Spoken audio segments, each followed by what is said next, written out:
छत्तीसगढ़ में विधानसभा चुनाव के पहले बीजेपी कांग्रेस के बीच तल्ख बयानबाजी का दौर जारी है। इसी कड़ी में अब एक नए मुद्दे पर बहस शुरू हो गई है। ये बहस बीजेपी के प्रदेश अध्यक्ष अरुण साव के उस बयान के बाद शुरू हुई जिसमें उन्होंने छत्तीसगढ़ में बीजेपी की सरकार बनने पर यूपी की तर्ज में अपराधियों दंगाइयों के घरों में बुलडोजर चलाने की बात कही है। अरुण साव के बयान पर पलटवार करते हुए मुख्यमंत्री भूपेश बघेल ने कहा कि साव के बयान से ऐसा लगता है कि भाजपा में दो फाड़ हो चुके हैं। अरुण साव का विश्वास मोदी शाह से हट चुका है। अब वह बुलडोजर की बात करते हैं, योगी आदित्यनाथ की बात करते हैं। अरुण साव अब विश्वास कर चुके हैं कि मोदी और शाह का जादू उतर चुका है। अरुण साव जी आजकल तरह तरह के बयान दे रहे हैं, उसके ट्वीट भी देखो, उसके बयान देखो, तो लगता ये है कि भारतीय जनता पार्टी में दो फाड़ हो चुका है। अरुण साव जी का विश्वास अब मोदी और शाह से हट चुका है। अब उसकी बात नहीं करते, अब वो बुलडोजर की बात करने लगे। मतलब योगी आदित्यनाथ उस रास्ते में चलते हैं। मतलब ये अरुण साव जी ने स्वीकार कर लिया है कि अब मोदी और शाह की जादू उतर चुका है। भूपेश बघेल के इस बयान के बाद विपक्ष से पूर्व मंत्री और विधायक ब्रजमोहन अग्रवाल का बयान भी सामने आया, जिसमें उन्होंने कहा कि प्रधानमंत्री का काम पूरे देश के लिए है और योगी जी का काम उत्तर प्रदेश के लिए। उन्होंने कहा कि बाकी मुख्यमंत्रियों के लिए योगी आदित्यनाथ एक आइडियल हैं। उनके कामों से सभी मुख्यमंत्रियों को सीख लेनी चाहिए। ब्रजमोहन अग्रवाल ने अरुण साव के बयान का समर्थन करते हुए कहा कि मुख्यमंत्री ये समझ ले कि वह जो कुछ भी कर रहे हैं आने वाले समय में बुलडोजर के लिए तैयार रहें। देखिए, प्रधानमंत्री जी का काम पूरे देश के लिए है और योगी जी का काम आज उत्तर प्रदेश के लिए और बाकी मुख्यमंत्रियों के लिए वो आइडियल है कि राज्यों के मुख्यमंत्री को कैसा काम करना चाहिए। तो भूपेश बघेल जी समझ लें कि वो जो कुछ कर रहे हैं आने वाले समय पर बुलडोजर के लिए तैयार रहें। कुल मिलाकर अब छत्तीसगढ़ की सियासत ने अलग ही मोड़ ले लिया है, जहां बुलडोजर पॉलिटिक्स की भी एंट्री हो चुकी है। वहीं कांग्रेस पर अंतर्कलह का आरोप लगाने वाली भाजपा खुद ही दो फाड़ होने के आरोपों से घिरती नजर आ रही है। रायपुर से कैमरामैन मनीष हरपाल के साथ निधि प्रसाद की रिपोर्ट।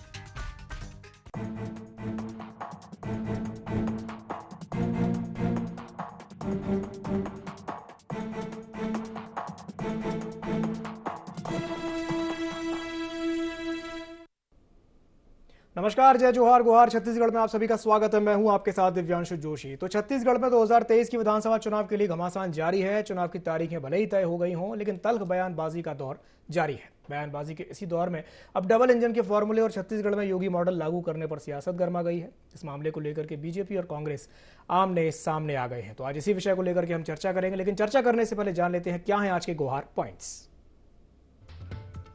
छत्तीसगढ़ की सियासत में क्यों हुई योगी मॉडल की एंट्री? मोदी के बाद योगी के नाम पर भी मांगे जाएंगे वोट। चुनाव से पहले किसे बुलडोजर का डर दिखा रही बीजेपी? क्या सचमुच छत्तीसगढ़ में दो फांक हो रही है बीजेपी? तो इन्हीं बिंदुओं को लेकर के हम चर्चा को विस्तार देते हैं और चर्चा को विस्तार देने के लिए हमारे साथ तीन खास मेहमान जुड़ रहे हैं। हमारे साथ चर्चा में जुड़ रहे हैं सुरेंद्र वर्मा जी, जो कि कांग्रेस प्रवक्ता हैं। साथ ही साथ हमारे साथ जुड़ रहे हैं निशिकांत पांडे जी, जो कि बीजेपी प्रवक्ता हैं, और हमारे साथ जुड़ रहे हैं लखन चौधरी जी, जो कि राजनीतिक विश्लेषक हैं। आप तीनों ही मेहमानों का बहुत बहुत स्वागत है IND24 में। सबसे पहले मैं शुरुआत करना चाहूंगा सुरेंद्र वर्मा जी से। सुरेंद्र जी, जिस तरीके से हम ये देख रहे हैं, अभी आपने थोड़ी देर पहले सुना होगा ब्रजमोहन अग्रवाल का बयान, वो बुलडोजर का डर दिखा रहे हैं। एक तरीके से कहा जाए तो बीजेपी बुलडोजर का डर दिखाना चाह रही है। क्या कहेंगे इस पर? दिव्यांशु जी, प्रशासनिक आतंकवाद जो है वो भारतीय जनता पार्टी का राजनीतिक चरित्र है। 15 साल छत्तीसगढ़ की जनता ने भी भोगा है। किस प्रकार से प्रत्येक जिले में विशेष सेल बनाकर जमीन मकान खाली कराना, और जिस प्रकार से रेत खदानों में समूदा घाट का मामला भी याद होगा, सरपंच पर हत्या, नागू चंद्राकर जैसे रेत माफिया थे जिसको हमारी सरकार ने जेल भेजा। मूल बात जो है दिव्यांशु जी, मोदी शाह का जो नेतृत्व है, आजकल भारतीय जनता पार्टी के नेता भी उससे बचने लगे हैं। जिस प्रकार से महंगाई चरम पर है, जिस प्रकार से बेरोजगारी शिखर पर है, जो अडानी परस्त नीतियां हैं, देश की अर्थव्यवस्था उल्टे पांव भाग रही है, देश पर कुल कर्ज का भार 3 गुना से ज्यादा हो गया 2014 की तुलना में। पेट्रोल डीजल के जो दाम है अंतर्राष्ट्रीय मार्केट में क्रूड ऑयल 2014 की तुलना में आधे दाम पर है, लेकिन पेट्रोल डीजल की कीमतें आप देखिए 100 के पार है। तो कहीं ना कहीं भारतीय जनता पार्टी के अंदर ये चर्चा हो रही है। और छत्तीसगढ़ के जो भाजपा के नेता हैं वो कई अलग अलग भाजपा के जो राष्ट्रीय नेता हैं, कुछ राजनाथ जी के समर्थक हैं, कुछ नितिन गडकरी जी की बात करते हैं। और आपको याद होगा विगत दिनों जो भाजपा की सबसे बड़ी कमेटी है, राजनीतिक कमेटी, उसमें शिवराज सिंह चौहान जी और नितिन गडकरी जी को बाहर कर दिया गया। और जो भ्रष्टाचार के पर्याय कहे जाते हैं, माने जाते हैं, ये येदियुरप्पा जी की उसमें एंट्री होती है। और उसके बाद से और जैसे ही जो राहुल जी की यात्रा शुरू हुई, भारत जोड़ो यात्रा, उसके बाद जो स्थितियां परिवर्तित हुई, ये कर्नाटक के भगदड़ से भी जग जाहिर है। और पूरे देश में भारतीय जनता पार्टी के नेता ही मानने लगे हैं कि अब जो है मोदी शाह का जो असली चेहरा है, जो अडानी परस्त नीतियां हैं, वो सामने आ गई है। तो वहां भी विकल्प खोजा जा रहा है। और जिस प्रकार से भारतीय जनता पार्टी का चरित्र रहा है, 80-20 का नारा देना, बुलडोजर की बात करना, तो ये छत्तीसगढ़ की परंपरा, छत्तीसगढ़ की संस्कृति कभी नहीं रही। नफरत उन्मादियों को छत्तीसगढ़ में कभी समर्थन नहीं मिला है और आगे भी नहीं मिलेगा। यहाँ 98-2 का फासला है और यहाँ की तासीर कभी नहीं रही दिव्यांशु जी कि इस प्रकार से नफरतियों उन्मादियों को कुछ समर्थन मिले। और ये बात करते हैं प्रशासनिक आतंकवाद का। आपको याद होगा किसानों के सिंचाई के लिए बनाई गई बांध पर कब्जा करने वाले, जलकी का मामला भी याद है, सड़कों पर कब्जा, मुंगेली में वन भूमि पर जिस प्रकार से कब्जा किया गया, सपना दिखाया गया 50,000 मेगावाट पावर प्लांट का, वन भूमि को भी बेच खाए। जिस प्रकार से औषधि खेती और रतनजोत की खेती के नाम पर भू माफियाओं को बंदर बाट की गई जमीन की, वो परिस्थितियां भी छत्तीसगढ़ की जनता ने भोगा है। तो नेतृत्व का संकट तो पहले से छत्तीसगढ़ में था। यहाँ 14 विधायक हैं, 14 से ज्यादा गुट हैं, जो नेता प्रतिपक्ष बनाए गए हैं उसको किसी एक भी विधायक का समर्थन भाजपा के नहीं है। जिस प्रकार से अजय चंद्राकर जी का अलग गुट, शिवरतन शर्मा जी का अलग गुट, बृजमोहन अग्रवाल जी का अलग गुट, रमन सिंह जी, पूछे रमन सिंह जी से, नारायण चंदेल जी, अरुण साहू जी को नेता मानते हैं क्या? तो भारतीय जनता पार्टी में तो संशय की स्थिति है। चलिए ठीक है, आपकी बात पर मैं प्रतिक्रिया ले लेता हूं निशिकांत पांडे जी से। पांडे जी क्या कहेंगे सुरेंद्र जी की बात पर? सुरेंद्र जी की बात पे मुझे हंसी आ रही है। एक्चुअली क्या है, इनके जो राष्ट्रीय नेतृत्व है उनको मोदी फोबिया हो गया है। मोदी फोबिया होने के कारण उनके जो शार्दिल्य हैं उनको भी पीछे पीछे मोदी नाम जपनाम करना है। एक्चुअली जो गुट की बात कर रहे हैं, उसके पहले हमने पंजाब में देखा था कि क्या हुआ था गुटबाजी में। राजस्थान में किसका विधायक और किसका नेता अनशन में बैठ जाता है किस सरकार के खिलाफ। छत्तीसगढ़ में 65 विधायक के साथ पार्षद महापौर तक दिल्ली में बैठाने पड़े, तब महोदय की कुर्सी बची। और ये बात कर रहे हैं कि 2 फाड़ की, हमारे यहाँ 2 फाड़ है। अभी ये कह रहे थे कि मोदी जी का विकल्प तलाशा जा रहा है। तलाश तो आप लोग रहे हो, 2 बार से तलाश चुके हो, तीसरी बार फिर कोशिश कर रहे हो। किसके नेतृत्व में कौन जाएगा?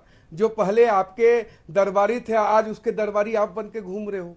पूरे प्रदेश में आप देखिए राहुल जी की स्वीकृति कहाँ है। अब इनका सिक्का नहीं चल रहा है, इनका सिक्का खोटा निकल रहा है, तो हमारी क्या गलती? लेकिन महत्वपूर्ण विषय क्या है, 2 फाड़ की बात कर रहे हैं तो उस पर मैं आना चाहता हूँ जी। प्रियंका जी, राहुल जी, सोनिया जी और खड़गे जी, चारों लोग अधिवेशन में आए और तमाम राष्ट्रीय नेता है। सिर्फ प्रियंका गांधी जी के लिए फूलों का जो सड़क बनाया गया वो भी दर्शाता है कि 2 फाड़ है कि 4 फाड़ है।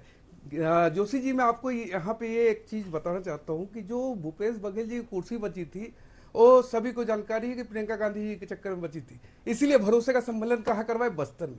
अभी ये रेत खदान की बात कर रहे थे, इनके विधायक रेत खदान में जाके किसको डरा रहे थे वो सर्वविदित है। दूसरी बात, भ्रष्टाचार की इन्होंने बात की। सीएम हाउस में, सीएम सचिवालय के अंदर बैठ के इतने अरबों करोड़ों का घोटाला किया गया, बेनामी संपत्ति मिली, कितने पैसे मिले, कितने जेवरात मिले, और लोग जेल में हैं, एक्यूज जेल में है, न्यायालय उनको बेल नहीं दे रहा है और ये ईडी के खिलाफ धरना प्रदर्शन करते हैं। तो इनका कोई रोड मैप नहीं है, ब्लूप्रिंट नहीं है। लेकिन 10 सेकंड में अपनी बात खत्म करूंगा कि जो कांग्रेस पार्टी का जो चाल चरित चेहरा है वो सत्ता के साथ ही रहती है। जब शरद पवार हटे थे वो उस समय भी 2 धड़ा था, जब ममता बनर्जी हटी तो 2 धड़ा था। अभी जो सचिन पायलट और राजस्थान में अशोक गहलोत के बीच हो रहा है, या छत्तीसगढ़ में जो भूपेश बघेल और टीएस बाबा के बीच हो रहा है, या जो मोहन मरकाम जी ने जो हम बात कहते हैं वही बात वो विधानसभा में उठा के कहते हैं। डीएमएफ में लेके क्या बात कही? बंदर बाट की। यही बात तो हम भी कर रहे 3 साल से 4 साल से। जय सिंह अग्रवाल स्वयं खड़े होकर, आपका कद्दावर मंत्री खड़े होकर कहता है कलेक्टर भ्रष्टाचारी है, लेकिन आप कलेक्टर पे कोई कार्रवाई करते हैं ना मंत्री पे कोई कार्रवाई करते हैं। तो जो ये स्थिति बनती है, और एक इनके शनिचर सिंह है विधायक, वो अपने ही मंत्री पे आरोप लगाते हैं कि हत्या करवा देगा। एक इनके विधायक हैं, मंत्री हैं राजपाल यादव छत्तीसगढ़ के, कवासी लखमा जी, उनका बयान आप सुन लेंगे तो कुल मिला के जो बात है कि छत्तीसगढ़ में कांग्रेस पार्टी कहां पे खड़ी है वो आपसे बेहतर हम लोग भी जानते हैं और आप भी जानते हैं। लेकिन कांग्रेस पार्टी का मतलब सुरेंद्र वर्मा जी का वो है कि कंपल्सन है कि ये पार्टी की बात रखनी है, अंदर की बात तो रख नहीं सकते। लेकिन भाजपा एक साथ एकजुट होकर लड़ाई लड़ रही है, उसी का डर इनको दिख रहा है। जी जोशी जी, ठीक है, चलिए ठीक है। मैं सुरेंद्र जी आपके पास वापस आता हूं, लेकिन हमारे साथ चर्चा में लखन जी भी जुड़े हुए, मैं एक सवाल उनसे कर लेता हूं। लखन जी, अभी तक तो सब कुछ ठीक चल रहा था, ये बात कही जा रही थी कि भाई मोदी जी के ही नेतृत्व में 24 का भी चुनाव लड़ा जाएगा और छत्तीसगढ़ में भी ऐसी कुछ स्थिति रहेगी, लेकिन ये अचानक से बुलडोजर की बात कहां से आ गई, क्या कहेंगे इस पर? जी देखिए दिव्यांशु जी, ये जो बुलडोजर कल्चर है, बुलडोजर संस्कृति है, ये बिल्कुल किसी भी स्थिति में जो है स्वीकार्य नहीं है। जनता भी इस चीज को समझ रही है कि आने वाले दिनों में यदि ईडी के छापे, सीबीआई के छापे, इन छापों के बाद यदि बुलडोजर कल्चर को भाजपा यदि छत्तीसगढ़ में लागू करेगी तो आप यकीन मानिए कि छत्तीसगढ़ की जनता इस चीज को कभी भी एक्सेप्ट नहीं करने वाली है। छत्तीसगढ़ में शांत प्रिय जनता रहती है, वैसे पूरे देश में रहती है। देखिए, बुलडोजर के नाम से एक तरह से हम विनाश की जो राजनीति कर रहे हैं। आपको जो है लाखों करोड़ों की जो संपत्तियां होती हैं उनको बुलडोजर चला के गिराने का क्या मतलब है? सरकार उसको अधिग्रहण कर लेना। यदि उसमें जो है किसी तरह की अवैधानिकता है या किसी तरह की चीजें हैं तो सरकार उसका अधिग्रहण कर ले, सरकार अपने कब्जे में ले ले। लेकिन बुलडोजर चला के उसको हम खत्म कर रहे हैं, विनाश कर रहे हैं, एक ऐसी संस्कृति जो है विकसित कर रहे हैं लोकतंत्र में। तो पहले कहा जाता था कि बिहार में जंगल राज होता था, तो ये क्या जंगल राज नहीं है? ये बुलडोजर संस्कृति, ये जो है आप एनकाउंटर कर रहे हैं पुलिस के सामने में दिन दहाड़े। देखिए, किसी भी स्थिति में आतंक का, अपराध का, भ्रष्टाचार का संरक्षण नहीं होना चाहिए, उसका जो है खात्मा होना चाहिए। लेकिन उसके लिए कानून है, संविधान है। तो आखिर कानून, संविधान, न्यायालय ये किस बात के लिए, संसद, विधानसभा ये किस बात के लिए बनी हुई है? यदि इसी तरह देश चलाना हो, आजादी के 75 साल बाद हम अमृत महोत्सव मना रहे हैं, ये बहुत दुर्भाग्यपूर्ण है और बहुत ही शर्म की बात है कि हम इस तरह की संस्कृति को बढ़ावा दे रहे हैं। और खुलेआम हमारे नेता कह रहे हैं कि बुलडोजर संस्कृति को हम पूरे देश भर में फैलाएंगे। मैं इसकी घोर निंदा करता हूं और इस तरह के चीजों को जनता भी देखिए आने वाले दिनों में स्वीकार करने वाली नहीं है। जी, चलिए ठीक है। मैं सुरेंद्र जी का रुख करना चाहूंगा। सुरेंद्र जी, आपने हमारे दोनों ने ही सामान्य प्रवक्ताओं की बात सुनी, आपने निशिकांत जी की भी बात सुनी, आपने लखन जी की भी बात सुनी। लखन जी ने तो बड़ी एक अच्छी बात कही है कि भाई इस तरह की जो संस्कृति है वो छत्तीसगढ़ में सक्सेसफुल नहीं हो पाएगी, क्या कहेंगे इस पर? दिव्यांशु जी, बहुत महत्वपूर्ण बात कही वरिष्ठ राजनीतिक विश्लेषक लखन चौधरी जी ने। निश्चित रूप से नफरत, हिंसा और आतंकी चरित्र जो है सत्ता के लालच में भारतीय जनता पार्टी के नेताओं का, ये लगातार उजागर हो रहा है। चाहे कवर्धा, नारायणपुर या अभी बहरमपुर की घटना है, तमाम भारतीय जनता पार्टी के नेताओं का जो चरित्र है, कोई भी नेता इनका शांति की अपील करता नहीं दिखेगा। और सुपा बोले तो बोले, छलनी भी बोले। ये भ्रष्टाचार की बात किस मुंह से करते हैं? मुख्यमंत्री रहते दिव्यांशु जी, रमन सिंह ने रायगढ़ में कार्यसमिति की बैठक में खुलेआम कहा था अपने कार्यकर्ताओं से कि 6 महीना कमीशन खोरी छोड़ दो, 30 साल सरकार नहीं जाएगी। और ये स्वीकार करने वाले इकलौते मुख्यमंत्री थे। और नान और धान के घोटाले, 36,000 करोड़ का घोटाला, 21 लाख फर्जी राशन कार्ड बना के, पनामा पेपर लिंक मामले में कई देशों में सरकारें चली गई। बताए रमन सिंह के खिलाफ कभी जांच की हो तो? और ईडी और सीबीआई का जो चरित्र है, भारतीय जनता पार्टी के नेता प्रवक्ता की भूमिका में आ जाते हैं ईडी की। अभी तक ये व्यवस्था रही, चाहे इनकम टैक्स हो या ईडी, जब कार्रवाई होती है तो प्रेस रिलीज जारी किया जाता है। पहले रमन सिंह जी ट्वीट करते हैं और ईडी उसको कंफर्म करती है। तो इनका जो साठगांठ, और ये किस लोकतंत्र की बात करते हैं? मणिपुर, गोवा, कर्नाटक, मध्य प्रदेश, क्या हुआ? इनका खुला खेल। अडानी परस्त नीतियां और ये पूंजीवादी पार्टी पैसे के दम पे किस प्रकार से खेल करते हैं। आधी रात को महाराष्ट्र में राष्ट्रपति शासन खत्म हो गया, भोर होने से पहले शपथ दिला दी गई जिसके पास में बहुमत नहीं था। तो इस पैसे का खुला खेल पूरे देश में कैसे हो रहा है, यह भी सर्वविदित। और हर बात में मोदी मोदी मोदी मोदी। तो मोदी फोबिया हमको नहीं है, ये मोदियाबिंद की बीमारी इन भाजपाइयों को है जो उभर नहीं पा रहे हैं। नगर निगम का चुनाव होता है हैदराबाद में, वहां मोदी के चेहरे पे लड़ेंगे। छत्तीसगढ़ में कहते हैं विधानसभा, मोदी के चेहरे पे लड़ेंगे। तो दिव्यांशु जी, लोकसभा के विषय अलग होते हैं, प्रत्याशी चयन के क्राइटेरिया अलग होते हैं, नेतृत्व अलग होता है, विधानसभा के अलग होते हैं, स्थानीय निकाय ग्राम पंचायत के अलग होते हैं। तो भारतीय जनता पार्टी में नेतृत्व का तो ऐसा संकट है, यहाँ पूरी पीढ़ी निपटा दी है। ना इनको ना नेता चाहिए, ना कार्यकर्ता चाहिए। 56 लाख कार्यकर्ता का दावा था 2018 में, वोट 40 लाख भी नहीं मिले। तो इनके कार्यकर्ता ही इनको वोट नहीं देते और इस प्रकार से नफरत भड़काएंगे तो बची खुई चीज जो स्वीकारता है वो भी खत्म हो जाएगी। वो तो 14 है। ब्रजमोहन अग्रवाल ने एक बात और कही है, उन्होंने एक बात और कही है, उन्होंने ये भी कहा है कि मोदी और योगी हमारे तो दोनों ही आइडियल हैं, और दोनों की बात करें कि दोनों हमारे आइडियल हैं। जोशी जी, दिव्यांशु जी अवसरवादी नेता हैं। 2003 में आपको याद होगा, 2001 में जब नेता प्रतिपक्ष नहीं बनाए गए तो किस प्रकार से गाड़ियां फूकी गई थी। यही मोदी जी जिनको नेता बता रहे हैं उनको टेबल के नीचे छुप के जान बचाना पड़ा था। लखीराम जी की गाड़ी में आगजनी की गई थी। तो आज तक ब्रजमोहन अग्रवाल जी न नेता प्रतिपक्ष बनाए गए, न पार्टी के अध्यक्ष बनाए गए। सबसे ज्यादा बार जीतने वाले विधायक तो वही है। तो उनकी स्वीकार्यता कितनी बनी है देखे भाजपाई। चलिए ठीक है, मैं प्रतिक्रिया ले लेता हूं आपके हाथ। पांडे जी क्या कहेंगे इस पर? जोशी जी, दिग्विजय सिंह को थप्पड़ मारने वाले लोग आज ज्ञान, अरे मोदी जी को क्या स्थिति थी 2001 जोशी जी मैं आपके बीच में वो आगजनी नहीं ना, छत्तीसगढ़ में आज तक वैसी घटना कभी हुई? वरिष्ठ प्रवक्ता है सुरेंद्र, ना थप्पड़ की बात नहीं है, बताया वरिष्ठ प्रवक्ता है ना आप सुरेंद्र वर्मा जी। पांडे जी मेरा निवेदन है, मैं आपके बात या तो प्रमाणित करें या झूठ बोलना बंद कर दीजिए। ये थप्पड़ मारने मैं दावे के साथ कहता हूँ शांत हो जाए, इनको अपनी बात पूरी करने दीजिए। भागना पड़ा था कि जोशी जी ये तरीका दोनों अगर एक साथ बोलेंगे तो नहीं, आप झूठ बोल के ही कर देंगे। पांडे जी की बात करता हूँ, आप प्रमाणित कीजिए। सुरेश जी उत्तेजित मत होइए, आराम से अपनी बात रखिए। मत कर दीजिए, सत्य को प्रमाण की वरिष्ठ आवश्यकता नेता नहीं है है। दिग्विजय सिंह जी, मिलाहट बता रही है, जी सही जगह लगा है। मोदी जी आपकी मिलाहट बता रही है कि सही जगह लगा है। सुरेंद्र वर्मा जी मेरी बात रखिए ना पांडे जी, आपका दर्द समझ रहा हूँ। किसने कब थप्पड़ मारा? अरे सुरेश जी अगर आप दोनों एक साथ बोलेंगे तो कुछ नहीं समझ में आएगा।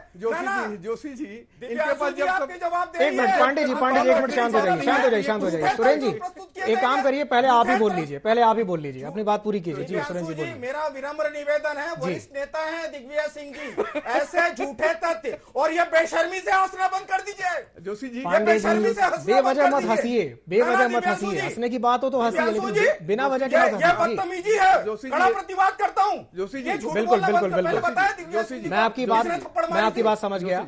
पांडे जी बिना वजह के मत हंसिए, आराम से अपनी बात रखिए, तथ्यों के साथ अपनी बात रखिए। हमारे वरिष्ठ नेता का इस प्रकार से सुरेंद्र वर्मा जी तय नहीं करेंगे। नहीं, कोई अपमान नहीं करेगा, कोई किसी का अपमान नहीं करेगा। तथ्य मैं दूंगा। क्या तथ्य है आपके पास? ये झूठ बोल के मिलाहट बता रही है। अरे सुरेश जी अब शांत हो सही जगह तीर लग गया। लेकिन अभी मुझे अपनी बात रखने दीजिए। आराम से इत्मीनान से तथ्यों के साथ अपनी बात रखिए। कल लगाने वाले लोग राष्ट्रपति शासन हटाने की बात करते हैं। आप सोचिए किस दशा में चलेगी ये कांग्रेस पार्टी। विषय क्या है? अंतरकलह की। अंतरकलह की बात मैंने कहा, एक पंजाब इनका चला गया हाथ से इसी अंतरकलह के कारण।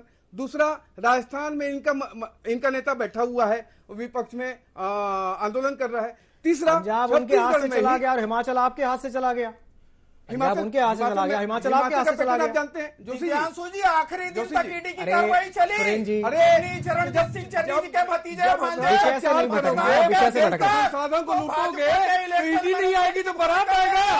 सुरेंद्र जी शांत हो जाइए, चिल्लाने से क्या होगा? आप आराम से अपनी बात रखिए। जब चोरी करोगे, लूटोगे देश के संसाधनों को, यही होगा। 21 लाख गरीबों के चलिए ठीक है, मैं आपके पास वापस आऊंगा। राशन की चोरी की है अभी। चलिए ठीक है, मैं आप दोनों के पास वापस आता हूँ। ठीक है। करने वाले लोग आज किस नैतिकता से बात कर रहे हैं? मुझे अपनी बात रखने दी सुरेंद्र वर्मा जी। आपकी तिलमिलाहट समझ में आ रही है? झूठ बोल के निकल जाएंगे। अरे झूठ मतलब आप कौन से कोर्ट के जज बने हो? आप किसी कोर्ट के जज नहीं हो। तय करेंगे। नहीं, आप तय नहीं करेंगे। सुरेंद्र जी आप तय करेंगे। हम बिल्कुल करेंगे। सुरेंद्र जी शांत हो जाइए। हम तय करेंगे कि हमको क्या बोलना है। सुरेंद्र जी शांत हो जाइए। तय करेंगे हमको क्या बोलना है। सुरेंद्र वर्मा जी मैं आपकी बात शांति से सुनना, मेरी बात रखने दीजिए। चलिए ये तरीका रखिए नहीं, अपनी बात वरिष्ठ रखिए। प्रवक्ता है।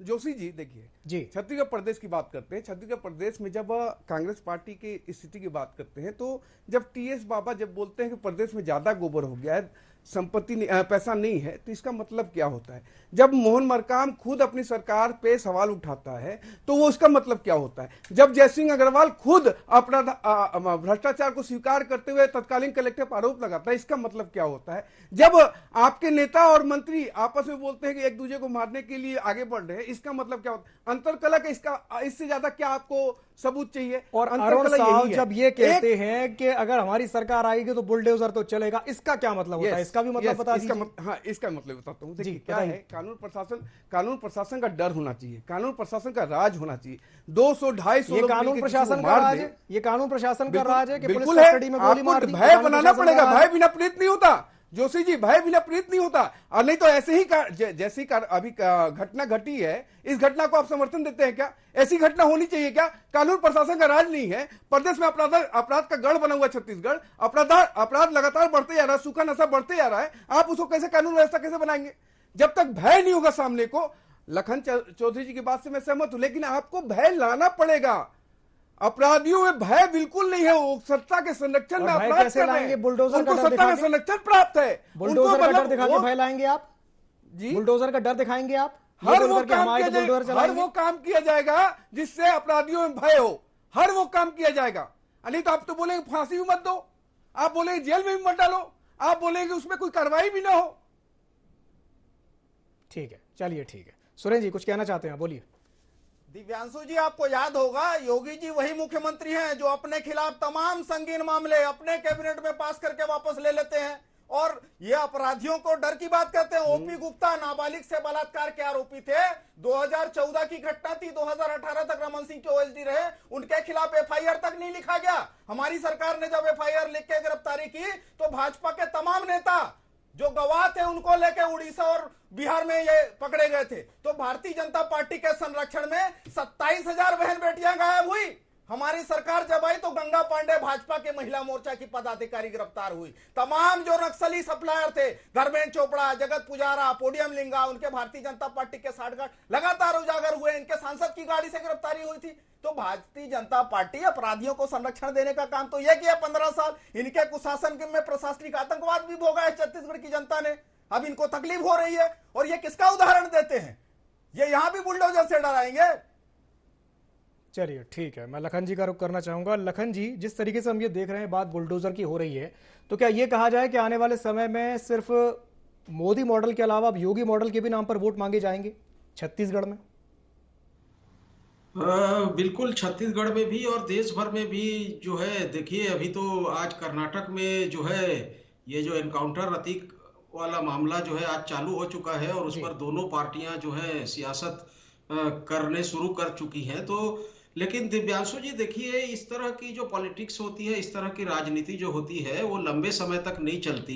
बिल्कुल। अभी भाजपा के प्रवक्ता जी कह रहे थे कि उत्तर प्रदेश अपराध का गढ़ है, तो फिर 5 साल आपके योगी जी की सरकार थी, 5 साल में क्या किया? पहली बात। दूसरी बात कि बुलडोजर जो संस्कृति है, ये संस्कृति विकास की बजाय विनाश की संस्कृति है, और भाजपा इस तरह की चीजों में विश्वास नहीं करती। याद करिए 2014 के पहले जब यूपीए 2 में मनमोहन सिंह की सरकार थी, तो भ्रष्टाचार को सबसे बड़ा मुद्दा बनाकर भाजपा ने विकास का एजेंडा और विकास के मुद्दे के नाम पर चुनाव लड़ा और सत्ता में वापसी की थी। तो अब जो है आप अपने ही आइडियोलॉजी से विकास की जगह विनाश की संस्कृति को आप ला रहे हैं, जिस तरह से ये स्वीकार्य नहीं है। और कहीं की भी जनता जो होती है लंबे समय तक इस तरह की हिंसा, अपराध या भ्रष्टाचार को स्वीकार नहीं करती। एक और महत्वपूर्ण मुद्दा 30 सेकंड में दिव्यांशु जी आपके चैनल के माध्यम से जाते जाते कहना चाहता हूं कि देखिए कि उत्तर प्रदेश में आज ही नीति आयोग की, जो केंद्र सरकार के अधीन काम करती है, नीति आयोग की एक बहुत अच्छी रिपोर्ट आई है, जिसमें उत्तर प्रदेश में गरीबी रेखा के नीचे जीवन यापन करने वालों की संख्या 38% है। देश में तीसरे नंबर पर है गरीबी रेखा के नीचे जीवन बसर करने वाले लोगों की संख्या। तो बुलडोजर संस्कृति की बजाय गरीबी पर बुलडोजर चलाना चाहिए, और भाजपा को सोचना चाहिए कि 75वीं जो अमृत महोत्सव मना रही है उसमें गरीबी पर बुलडोजर चलाए, न कि मकानों पर, गरीबी पर बुलडोजर चलाना चाहिए। सही कहा आपने। बहुत बहुत धन्यवाद आप तीनों मेहमानों को हमारे साथ जुड़ने के लिए और चर्चा में शामिल होने के लिए। तो समय की बाध्यता के चलते मैं इसे चर्चा को यहीं समाप्त करना चाहूंगा। एनडी गुहार में फिलहाल के लिए इतना ही। मुझे दीजिए इजाजत और आप बने रहिए एनडी 24 के साथ। नमस्कार। है।